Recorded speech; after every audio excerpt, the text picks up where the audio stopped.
contexte budgétaire, est-ce que dans les communes, on a suffisamment d'argent pour engager la solarisation des toitures, la rénovation énergétique des bâtiments publics? Est-ce qu'on a en ce moment, dans ce contexte d'inflation, après un hiver particulièrement rude, justement assez de crédit pour engager ces investissements?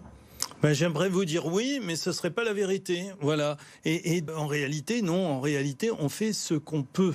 Et en fait, il y a un élément d'accélération. C'est l'inflation.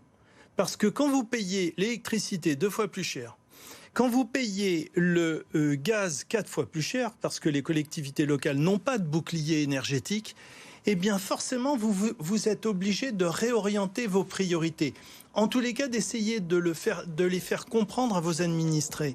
Et donc leur dire, écoutez, votre rue, on la ferait peut-être pas cette année, mais en revanche, on va essayer de regarder comment on peut mieux isoler tel bâtiment, parce que en définitive, on rentre dans une échelle qui rend possible l'intégration des critères qui les reclassent dans des priorités, alors qu'autrement, on rentrait dans un cercle vertueux un peu lointain. Là, on est rattrapé par la réalité budgétaire qui s'impose. Donc vous voyez comment le budget renvoie au budget et que, en définitive, on est en train d'assister à une sorte d'accélération. L'État intègre cela, puisque j'ai vu arriver sur mon bureau une demande des différents équipements qui auraient besoin de rénovation énergétique. Loin de la coupe aux lèvres, ça ne veut pas dire pour autant que l'État va venir nous aider directement. Et je ne sais pas de combien.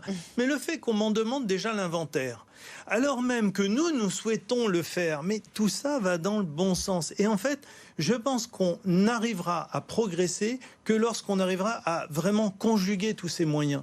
Et là, en tous les cas, c'est vraiment ce que j'appelle de mes voeux. Et puis, il y en a peut-être un autre qu'on n'a pas encore abordé, mais j'ai très envie de le faire, c'est le volet aérien. Il faut rajouter à cela une volonté politique. Lorsqu'il y a un avion qui décolle, eh bien, il faut savoir qu'un 747 sur un décollage, ça pollue autant qu'une Clio sur 160 000 km. Bon, donc vous voyez qu'il y a aussi à intégrer, et ça doit être plurifactoriel. C'est-à-dire qu'on ne peut pas dire l'effort il doit être fait pour le chauffage, vous avez baissé votre chauffage, parce qu'en définitive c'est aussi comme ça qu'on arrive à faire des économies et moins polluer, vous serez d'accord avec moi. Bon, très bien, et pour autant il n'y a pas de retard pour aller passer un week-end à Marrakech. Donc voilà, donc il faut se mettre en cohérence.